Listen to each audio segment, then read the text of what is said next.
Hai hai hai, hari ini aku lagi ada di Desa Tenganan. Desa Tenganan itu desa tertua di Bali. Kita cari tahu sejarahnya seperti apa dan kita lihat desanya seperti apa, rumah-rumahnya seperti apa. Ya, ikutin aku. Ya.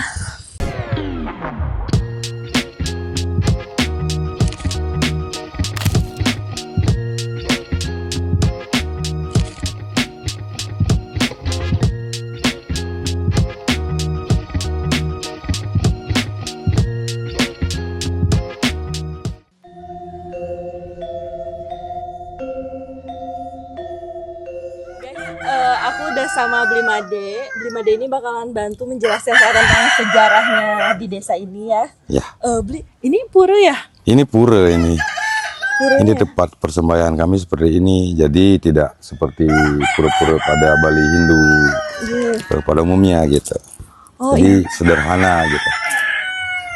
Ini guys puranya. Kalau rumahnya di mana ya, Bli? Rumah-rumahnya? Di sini rumah-rumah mereka tinggal di sini. Gitu. Boleh saya lihat? Nanti bisa. Ini sebenarnya ini salah satu desa tua sih di Bali ya. Salah satu desa tertua di Bali ya.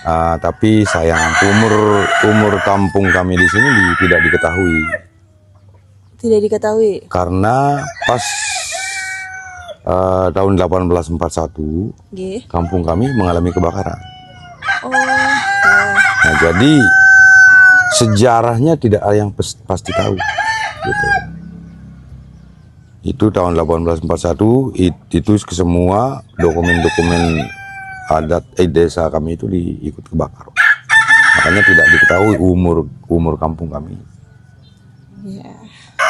Tapi ditulis lagi berdasarkan ingatan mereka gitu.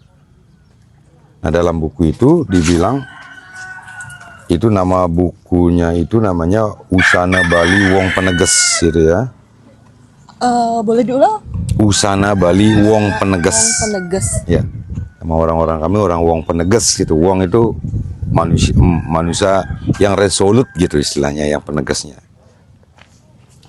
Itu dibilang di buku kami itu orang-orang penegas itu orang-orang pertama di Bali gitu. Nah, jadi kalau umpamanya orang-orang dibilang orang-orang kami itu orang pertama di Bali, bagaimanapun juga kita harus kembali ke sejarahnya Bali kan, ya kan? Nah, di buku yang saya baca, sejarah Bali itu berawal dari perjalanan seorang resi yang berdarah Hindia, yang melakukan suatu meditasi. Pertama kali beliau melakukan meditasi itu di Gunung Dieng. Di Dieng. Terus melakukan perjalanan ke Bali. Itu perjalanan pertama itu sebenarnya sebelum itu zaman prasejarah. Itu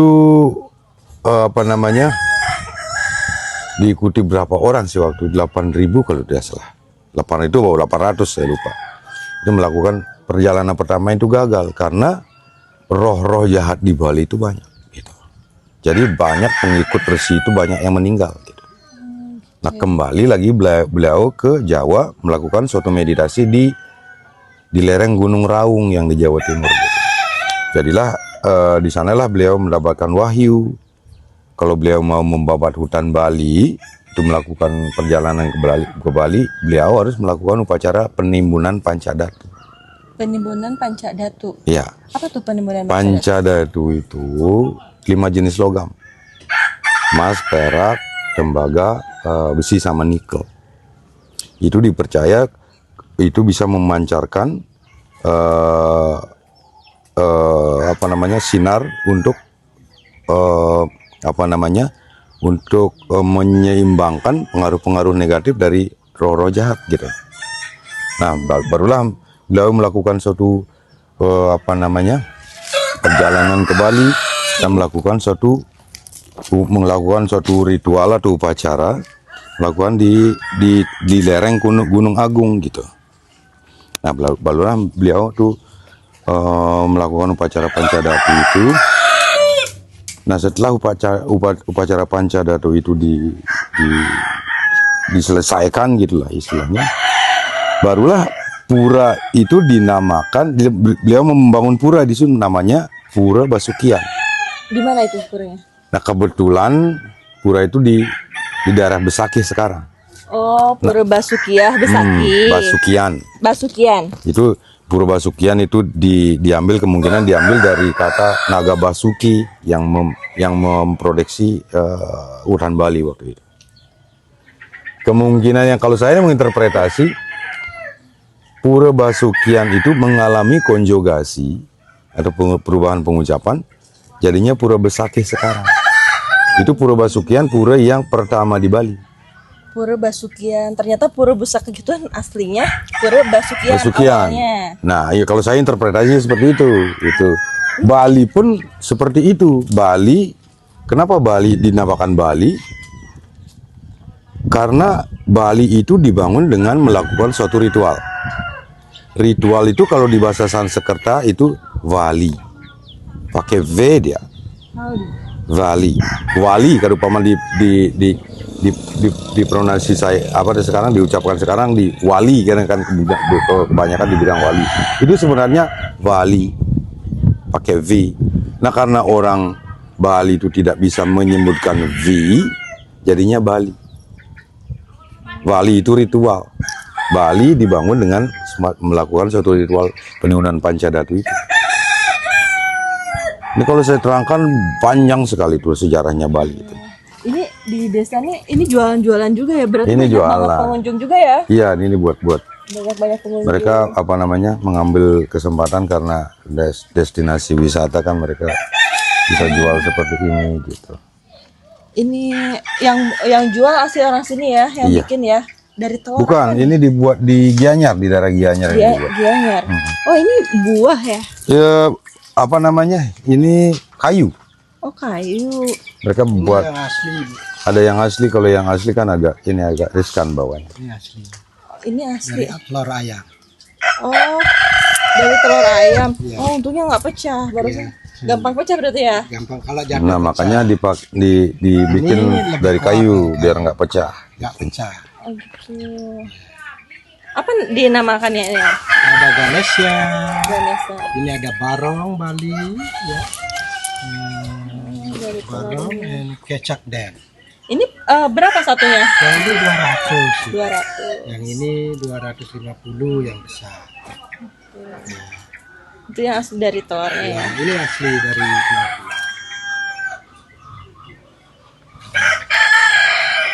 Saya megangnya takut pecah ya. Enggak. Karena tapi udah ada catnya ya, jadi agak. Kalau jatuh kali pecah.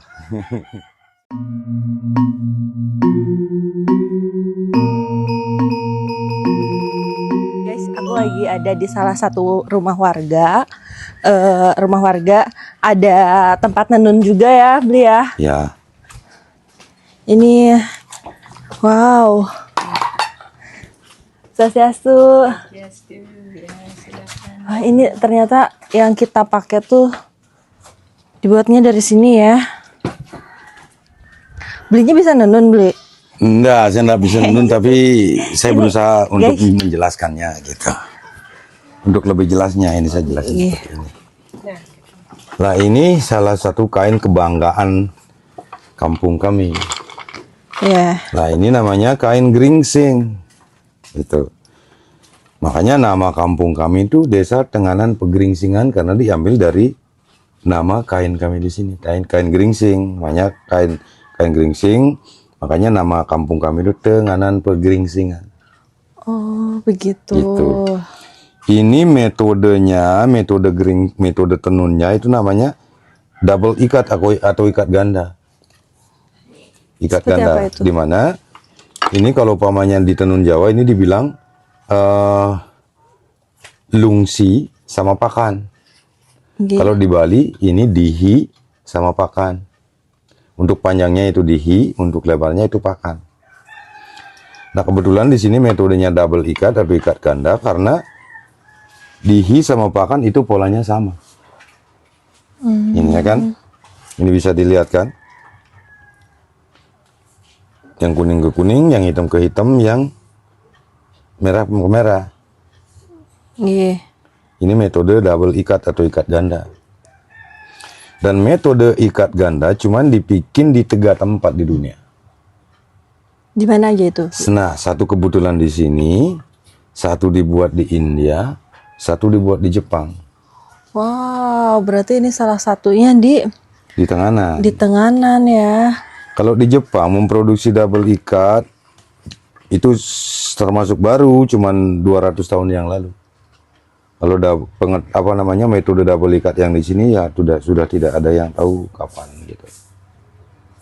Nah, jadi pembuatannya seperti ini. Ini untuk pola dihi sama pakan dibuat di waktu yang sama, yang dominan sama, tapi di dalam frame yang beda. Nah, jadi kalau yang ini untuk dihi, untuk panjangnya. Dihi. Ini. Kalau yang ini untuk lebarnya, maaf ini untuk ukuran yang agak besaran. Ya. Ini untuk lebar. Nah, cara mereka membuat pola itu secara mengikat. Oh ini ya beli ya hasil-hasilnya ya? Bukan. Oh ini beda lagi. Beda, itu print itu. Oh beda lagi. Yang ini hasil. Oh ini hasilnya. Ya. Wow guys, ini hasil. Oh ini. Itu hasilnya. Jadi yang di sini itu pewarnaannya yang lama. Pewarnaannya. Jadi produksi kain geringsing itu lumayan lama. Itu paling tidak 4 tahun. 4 tahun setelah pengikatan, itu sebelum diikat juga mereka harus dibagi secara simetris. Ini kan ada garis hitam ini. Ya. Garis hitam, garis 1 ke garis 2, itu jaraknya sama dengan garis 1 ke garis 2 yang di sini. Itu jadinya mereka membaginya secara simetris. Kalau tidak simetris mereka tidak mau match tadinya gitu. Nanti baru diikat polanya gitu. Nah, setelah diikat pola nanti baru diwarna. Nah, dilepas dari frame-nya ini, terus nanti warna memakai ini. Apa itu namanya? Pakai daun taum namanya. Daun? Daun taum untuk pewarnaan indigo atau biru. Nah, jadinya Oke, ini daun untuk warna biru. Warna biru. Daun paum.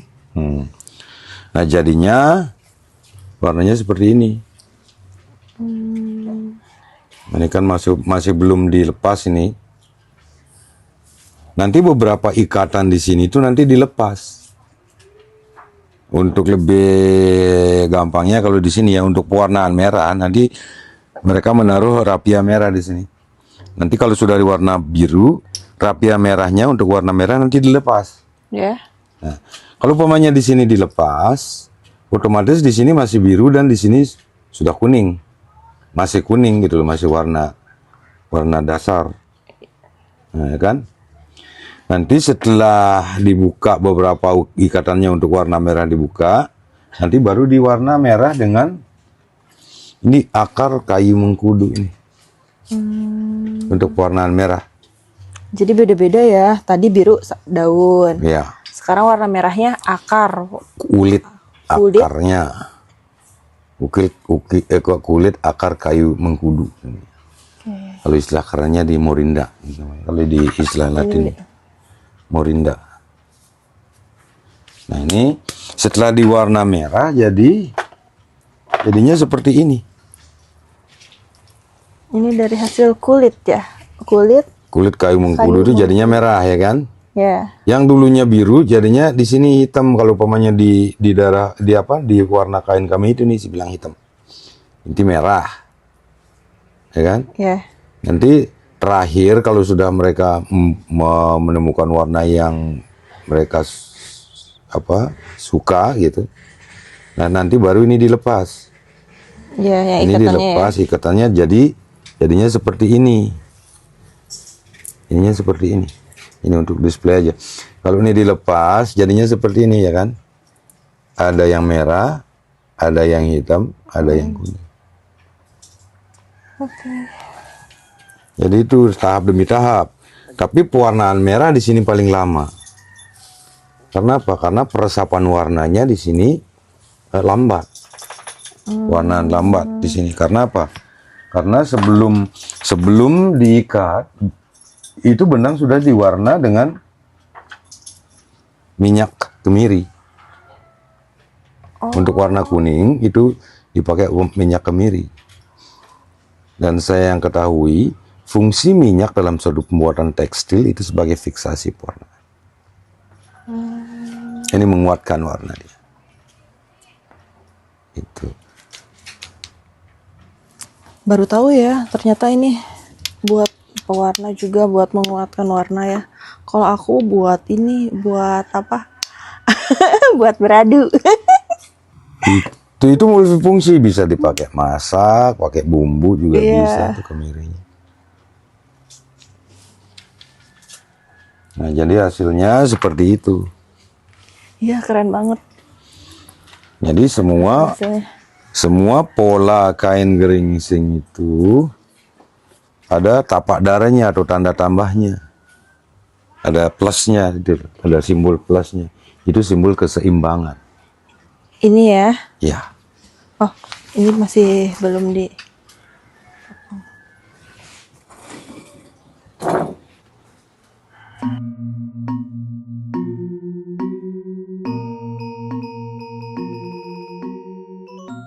Nah, dulunya kain geringsing, dia kalau yang di India itu cuman dibikin di Orissa dulu. Nah, kalau menurut ahli tekstil yang dari India yang saya ajak kemarin, itu di Orissa tuh sudah tidak memproduksi double ikat lagi. Justru berpindah ke Andhra Pradesh dan Gujarat. Gitu. Kalau di Indonesia hanya di sini ya? Kalau di Indonesia hanya di sini. Nah, kebetulan ketiga-tiganya ada di Asia. Jadi banggalah sama Asia kita. Ini guys hasilnya. Pembuatannya juga cukup lama ya, beli ya. Nyampe 4 tahun ya. Sampai 4 tahun. Kalau untuk dipakai sendiri kadang-kadang lebih dari 5 tahun. Wow. Kalau ini kan untuk dijual gitu. Bangga kita ya. Nih, ditaruh sini lagi ya. Nah, di sini kalau kita lihat polanya itu semua mengarah ke keseimbangan. Ini tanda tambah itu simbol keseimbangan. Dari sini ke sini? Ya. Ini kan Iya. tanda tambah. Baru mereka tenun aja udah. Apa artinya tuh? Itu namanya tapak dare. Tapak dare. Tapak dare. Nah, ya kan? Tapak dare itu simbol keseimbangan, itu simbol berkelanjutan atau hidup berkelanjutan. Dan dalam suatu konsep mereka membangun desa itu namanya jaga satru. Jaga itu mawas, satru itu musuh gitu. Untuk jaga musuh, jaga ya musuh yang kemungkinan masuk. dari energi-energi negatif gitu maksudnya. Jadi di sini kain ini juga dipakai di luar kampung kami. Banyak yang percaya bahwa kain ini mampu untuk memproteksi mereka dari Tolak bala. dari pengaruh energi-energi yang negatif. Misalnya kalau orang luar yang mau melakukan suatu upacara potong gigi atau kalau Boleh saya menatah. cobain? Gini saya. Gini guys, ini salah satu kain yang dikenal juga tadi bisa tolak bala. Memproteksi dari pengaruh energi yang negatif. Bawa pulang satu ya. Ini lumayan loh harganya, segini 3 jutaan. Ini 3 juta guys. Satu ini Yang 3 kecil juta. Oh, 3 juta. yang kecil ini harganya 3 juta. Wajar sih harga 3 juta karena pembuatannya ini nyampe 4 tahun dan dibuatnya cuma ada di 3 tempat. Salah satunya di sini. Di India sama di Jepang. Ini ya. Iya. Kayak dukun gak sih? Sifatnya Osi besi.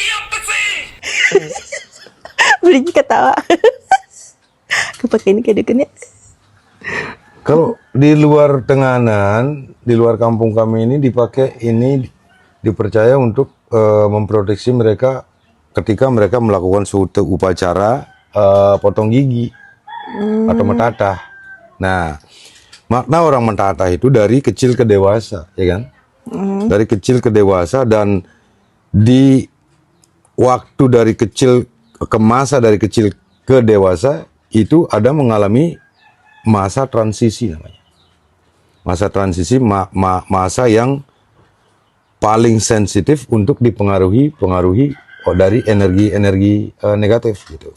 Nah, makanya orang-orang luar tenganan juga memakai untuk memproteksi mereka dari Hal negatif.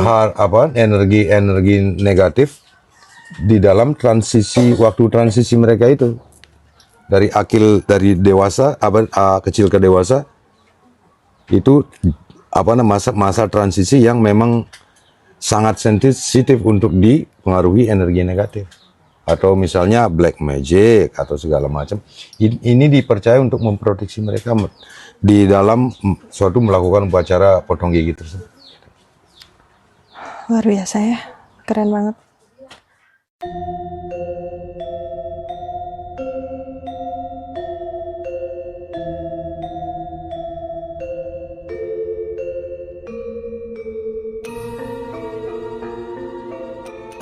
Aduh, panas sekali ya beli ya. Panas kalau jam segini ya, Mas. Nah, ini rumah tempat tinggal mereka di sini. Oh, ini rumah-rumahnya. Iya. Nanti kita jalan ke sana. Kita jalan ke atas saja. Ini rumah-rumahnya. Ini rumah tinggal. Oh. Tradisional. Apa nih? Oh, pembuatan tenun juga sama kayak tadi ya. Juga. Jadi yang di sini itu yang kami tonjolkan budaya sama tenun. Budaya sama tenun. Jadi yang menarik di sini itu karena sekte Hindu di sini itu beda dibandingkan sekte mayoritas Hindu di Bali. Gitu. Apa tuh bedanya? Sekte Hindu kami di sini itu namanya sekte Indra. Nah, jadi kami percaya itu Dewa Indra atau Dewa Perang. Dewa Indra, Dewa Perang. Perang. Makanya di sini ada salah satu upacara yang namanya upacara Perang Pandan. Perang Pandan. Upacara Perang Pandan. Iya, kami istilahnya melakukan upacara Perang Pandan itu kami perang. Pakai daun pandan. Pakai daun pandan sebagai senjata. Itu salah satu latihan mental juga, itu latihan fisik juga. Karena di sini ya kami percaya bahwa kami di sini itu prajuritnya Indra. Jadi kami di sini prajurit gitu. Acaranya biasanya kapan? Itu pas bulan kelima kalau kalender di sini. Kalau kami melakukan upacara di sini itu berdasarkan kalender kami sendiri. Kami tidak mengikuti ritual, kami di sini tidak mengikuti kalender Bali pada umumnya. Kami punya kalender sendiri. Oh, begitu. Kalendernya juga lain ya. Lain. Kalau ada Perang Pandan nanti beli hubungi saya ya. Saya mau nonton Perang Pandan. Pasti nanti kalau pamannya mau ke sini pas Perang Pandannya itu nanti tanggal 22 sama 23 Juni. Juni. Ya. Oke. Udah dekat sih, udah 2 bulanan lagi. Iya, nanti saya ke sini deh. Biar tahu. Soalnya kan banyak juga orang yang nggak tahu ya budaya di sini. Banyak. Bali tapi beda sama Bali lainnya ya. Perang Pandan, baru dengar juga tuh saya Perang Pandan. Perang Pandan itu sebagai istilahnya dari latihan perang lah, karena kami mengakui itu kami prajuritnya Indra gitu. Itu kami persembahkan tari latihan perang untuk memuja Dewa Indra sebagai dewa perang. Gitu. Ini apa beli? Ini lontar. Lontar. Ini lontar. Jadi mereka juga karena mengambil kesempatan jadi destinasi wisata. Mereka juga membuat lontar seperti ini, membuat gambar lontar. Jadi mereka nulisnya pakai pisau. Oh, nulis pakai pisau. Grip dia. Ini untuk Nanti untuk warnanya mereka menggunakan itu arang. Arang dari kemiri. Ini kemiri dibakar dulu, terus pakai jadi arang, nanti baru digosokkan. Gitu. Itu pakai warnaan. Nah, macam-macam. Ada yang ini Saraswati, Dewi Saraswati, ini Ramasita juga. Ada yang kalender juga di sini. Nah, jadi yang menarik di sini itu konsep kampung kami dibangun yang menarik. Kenapa? Karena kami mengakui Dewa Indra atau Dewa Perang, kami di sini mengakui bahwa kami ini prajuritnya Indra. Sama, desa kami dibangun pun seperti desa prajurit jadi. Dan kebetulan kampung kami itu dikelilingi oleh 4 pintu. 1 pintu utara, pintu yang di selatan satu pintu di barat dan 1 di timur. Itu pintu kami difungsikan sebagai benteng. Karena kami seorang prajurit, desa prajurit itu kan pakai benteng dia. Nah, untuk mengawasi musuh ya, fungsi benteng untuk mengawasi musuh. Dan kalau kita kembali ke konteks agama, dalam agama manapun itu, kami dilarang punya musuh ya kan? Iya, betul banget. Agama manapun itu. Tapi untuk apa kami membangun benteng di sini? Itu adalah sebuah pesan. Itu kalau saya menarik garis dari pintu utara ke pintu selatan, pintu timur ke pintu barat, itu sudah membentuk tanda tambah. Itu namanya tapak dare. Itu yang saya terangkan tadi itu, simbol keseimbangan, simbol hidup berkelanjutan, dan itu namanya jaga satru. Nah, jaga satru yang kalau saya artikan, jaga itu mawas, satru itu musuh, mawas musuh, ya kan? Dan kembali kalau ke konteks agama kami dilarang punya musuh, jadi pesan yang terkandung adalah kita harus menyeimbangkan segala sesuatu di kampung dengan mawas musuh dalam diri.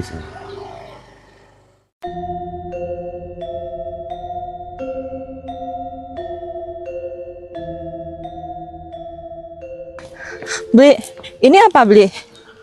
Balai Banjar ini. Balai Banjar. Ini dipakai, kadang-kadang dipakai upacara gitu. Nah, pokoknya kalau di sehari-hari dipakai balai umum sih sebenarnya. Untuk warga desa, kalau warga desa yang melakukan suatu upacara, untuk persiapan upacara bisa dipakai di sini. Bentar lagi galungan ya? Ya, kebetulan ini nanti dipakai untuk galungan juga. Balai Banjar. Oh, itu ada asli warga sini berarti ya, Beli? Apa pengunjung? Itu pengunjung itu. Pengunjung juga.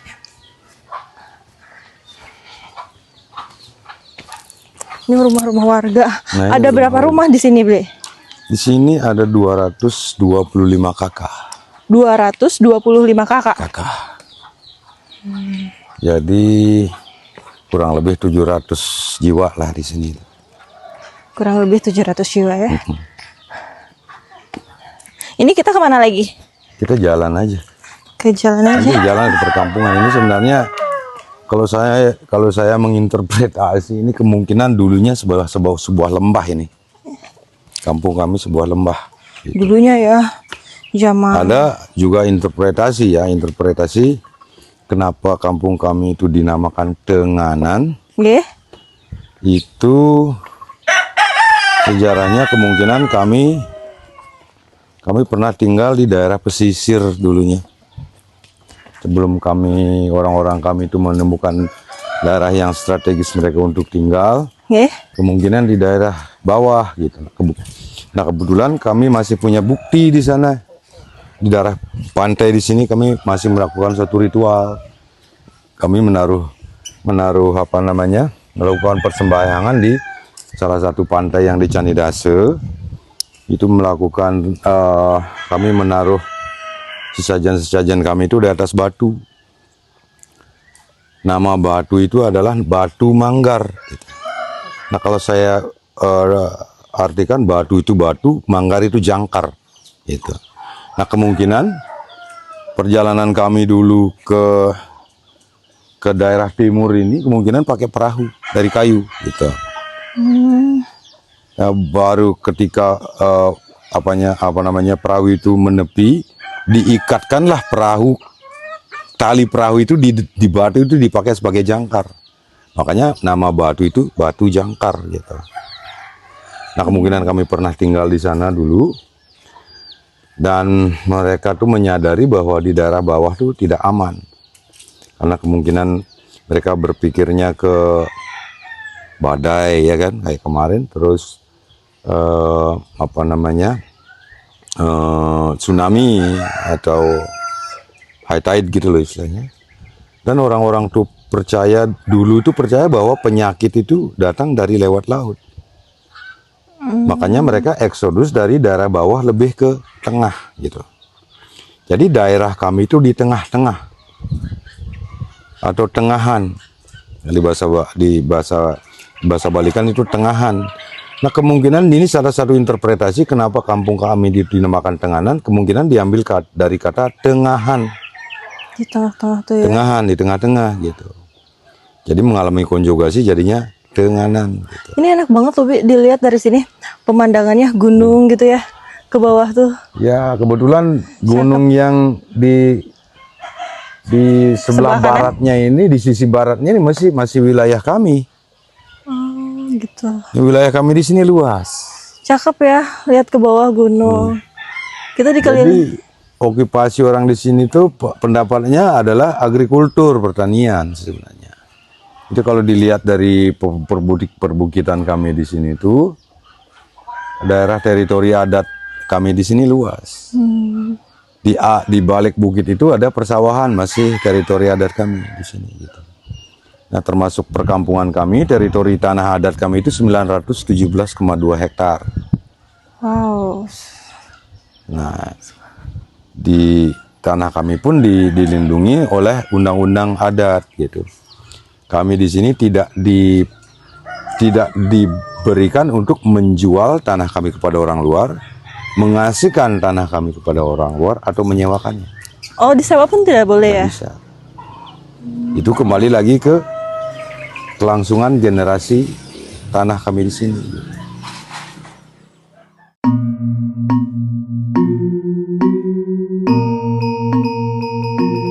Beli. Ini apa nih? Ini kalau di sini dia makan balai petemu. Ini balai juga. Itu balai wantilan, kalau yang itu Balai pertemuan warga desa. Oh, Kalau yang guys. ini balai petemu. Guys, ini balai wantilan untuk pertemuan warga desa tuh yang besar nih. Kalau ini balai petemu Balai petemu ini untuk warga di sini. itu untuk anak-anak muda yang belum nikah. Ini salah satu organisasi anak muda yang belum nikah. Organisasi buat anak-anak Untuk bajang. pemudanya, tapi untuk perempuannya mereka ada sejenis asrama untuk cewek-ceweknya yang belum nikah.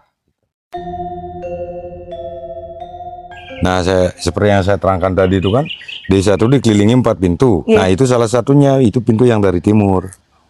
Jadi di benteng-benteng gitu ya Di untuk benteng-benteng gitu. Karena apa? Karena kembali saya terangkan tadi kan, karena di sini itu kampungnya prajurit gitu loh. Iya.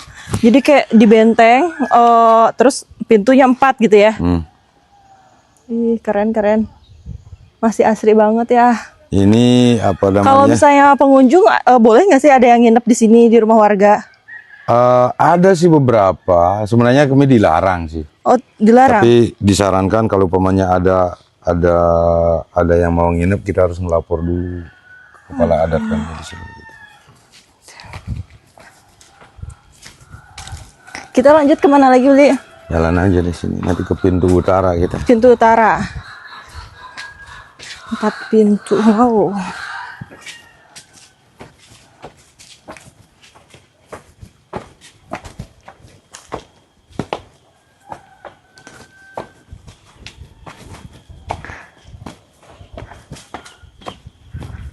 Ini bagusnya ada kerbau. Ada kerbaunya, guys. Di sini ada beberapa kerbau juga di sini. Ada kerbau.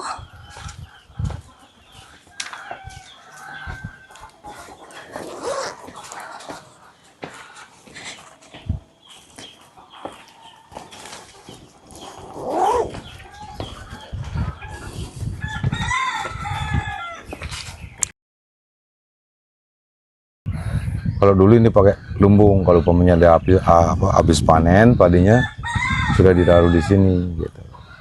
Sekarang padinya ditaruh di mana? Sekarang padinya sudah dominan dijual ke saudagar-saudagar. Jadi kami sekarang menerima uang gitu, tidak menerima padi lagi. Gitu. Itu udah agak instan sih ya. Nah kita jalannya menuju ke pintu yang utara. Oh ini ya, ada lapangan juga. Ini lapangan voli, Lapangan anak-anak voli. muda-mudanya di sini. Itu udah terlihat pintunya guys, di depan pintu utara. Wow, ini ada pohon besar kali. Pohon beringin, Bli. Itu pohon beringin. Ini usia pohon kami di sini juga tidak ada yang tahu. Ini usianya berapa? Ini udah ratusan ribuan tahun kah? Kemungkinan ratusan lah itu.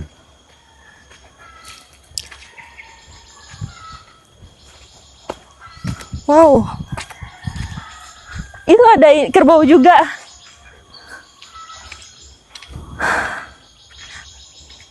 Cakep banget ya.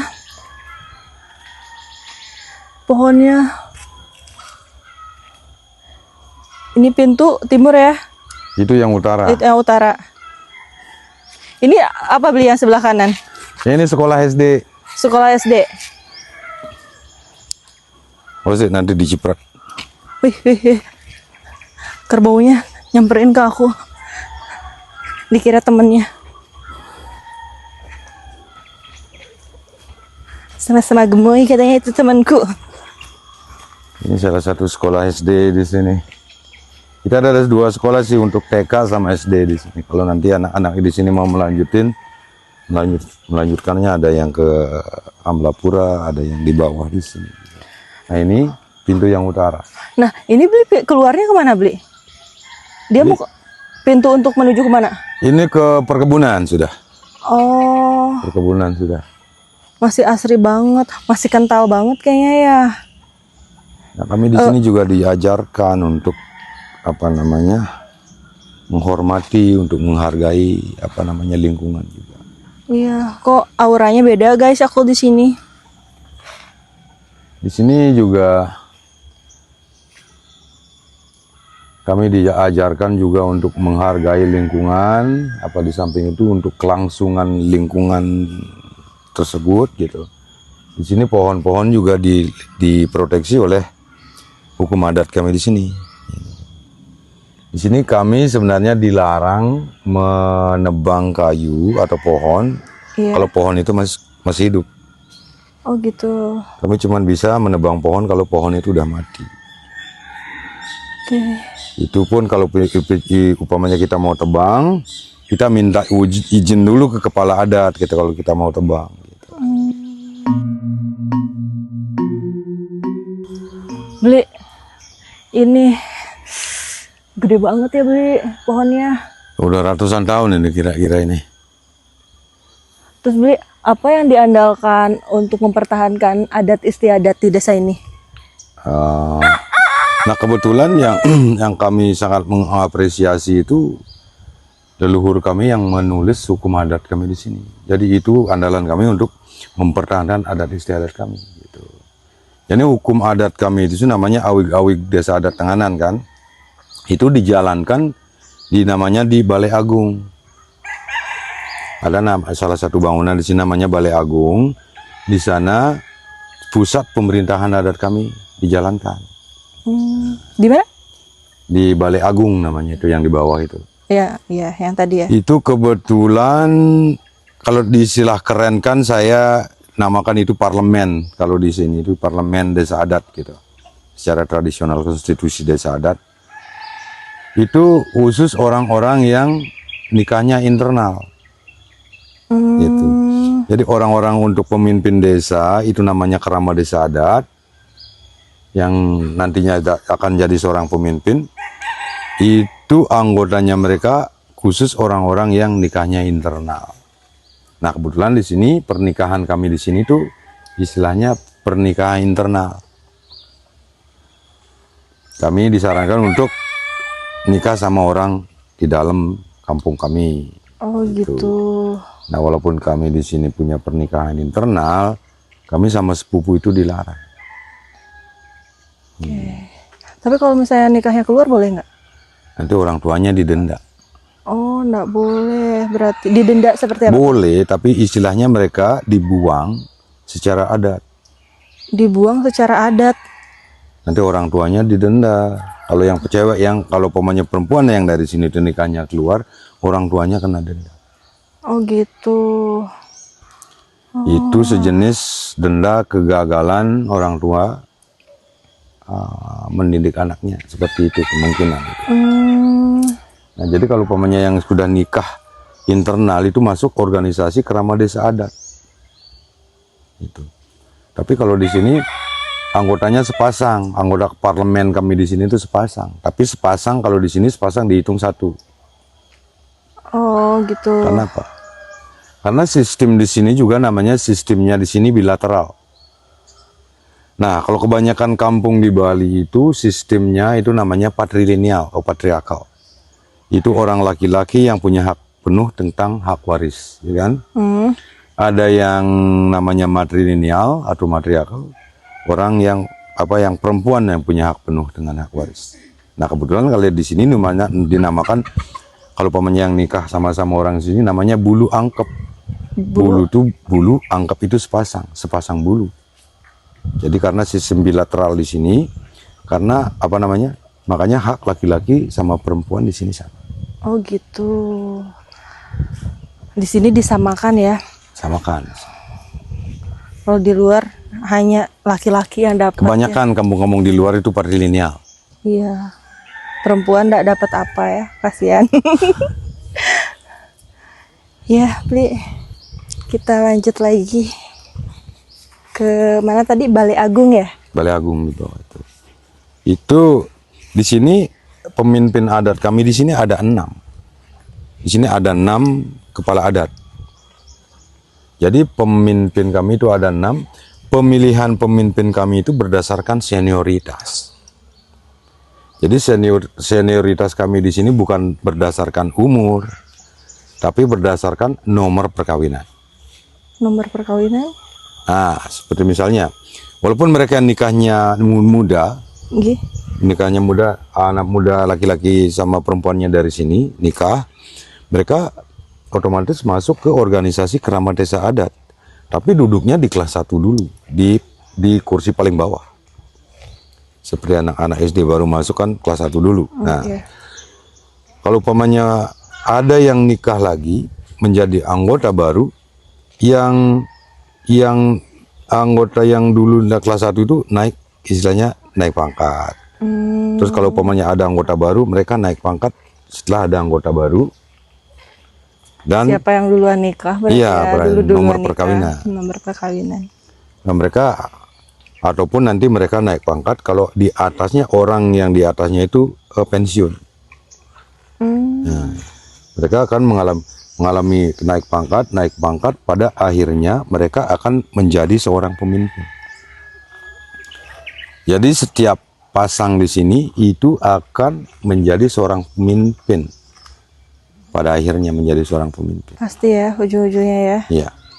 Tapi mereka harus mengikuti hukum adat juga. Kalau mereka pamannya melanggar hukum adat seperti poligami misalnya. Iya. Kalau di Balai Agung di sana itu parlemen kami di sini itu poligami itu dilarang. Nah, sistem di sini monogami, cuman 1 istri aja. Kalau melakukan suatu poligami, mereka harus segera turun, istrinya mereka dipecat. Nah, mereka akan juga pensiun ketika salah satu dari mereka itu meninggal dunia. Mereka harus turun dari parlemen juga kan. Nah, dan paling kebanyakan yang pensiun dari kerama desa adat kami itu ketika anaknya nikah. Jadi digantiin sama anaknya masih kelas 1 ya kalau nikah. Kalau pamannya anaknya nikah, orang tuanya harus turun. Dan diistilahkan kami sudah tidak ada yang namanya kolusi dan nepotisme. Karena orang tua sama anak dilarang dalam satu parlemen. Jadi kami sudah dari dulu sudah mengenal tidak ada kolusi dan nepotisme.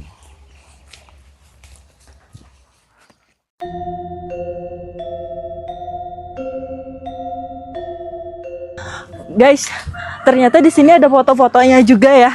Ayo kita lihat. Swastiastu. Oh, Tenganan. Tenganan Pergeringsingan. Guys, ini ada foto yang lagi tenun-tenun. Oh, ini penduduknya ya. Ya, wow, ini guys, ini nih. Ini foto perang pandan. Perang pandan. Jadi di desa ini tuh ada perang pandan ya. Nanti pas acara perang pandannya kita main ke sini. Kita nonton pertunjukannya.